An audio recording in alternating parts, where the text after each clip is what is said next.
महाशिवरात्रि आने को है और सभी भक्तों ने इसकी धूमधाम से तैयारी शुरू कर दी है। वैसे महाशिवरात्रि के बारे में कई मान्यताएं हैं। आज आपको बताते हैं भगवान शिव और माता पार्वती के विवाह की कहानी। जी हाँ, पुराणों में ऐसा दावा किया गया है कि महाशिवरात्रि के पर्व पर भगवान शिव और माता पार्वती का विवाह हुआ था। तो चलिए आज आपको भी अवगत करवाते हैं इस खूबसूरत कथा से।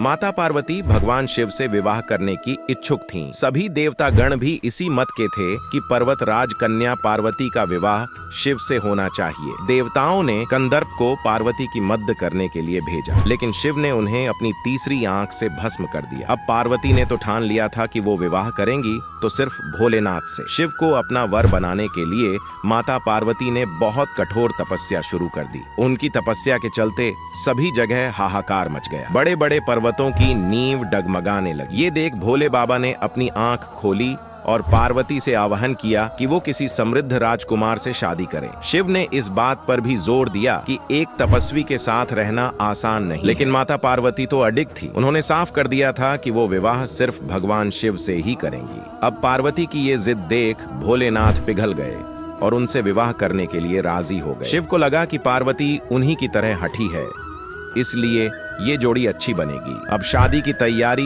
जोरों पर शुरू हो गई, लेकिन समस्या ये थी कि भगवान शिव एक तपस्वी थे और उनके परिवार में कोई सदस्य नहीं था। लेकिन मान्यता ये थी कि एक वर को अपने परिवार के साथ जाकर वधू का हाथ मांगना पड़ता है।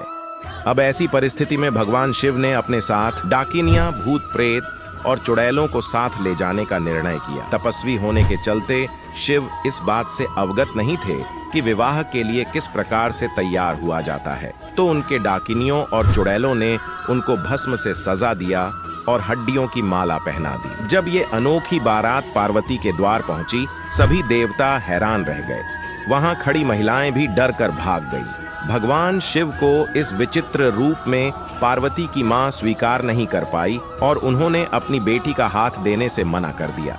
स्थितियां बिगड़ती देख पार्वती ने शिव से प्रार्थना की वो उनके रीति रिवाजों के मुताबिक तैयार होकर आए। शिव ने उनकी प्रार्थना स्वीकार की और सभी देवताओं को फरमान दिया कि वो उनको खूबसूरत रूप से तैयार करें। ये सुन सभी देवता हरकत में आ गए और उन्हें तैयार करने में जुट गए। भगवान शिव को दैवीय जल से नहलाया गया और रेशम के फूलों से सजाया गया। थोड़ी ही देर में भोलेनाथ कंदर्प से भी ज्यादा सुंदर लगने लगे और उनका गोरापान तो चांद की रोशनी को भी मात दे रहा था। जब भगवान शिव इस दिव्य रूप में पहुंचे, पार्वती की मां ने उन्हें तुरंत स्वीकार कर लिया और ब्रह्मा जी की उपस्थिति में विवाह समारोह शुरू हो गया। माता पार्वती और भोले बाबा ने एक दूसरे को वरमाला पहनाई और ये विवाह संपन्न हुआ।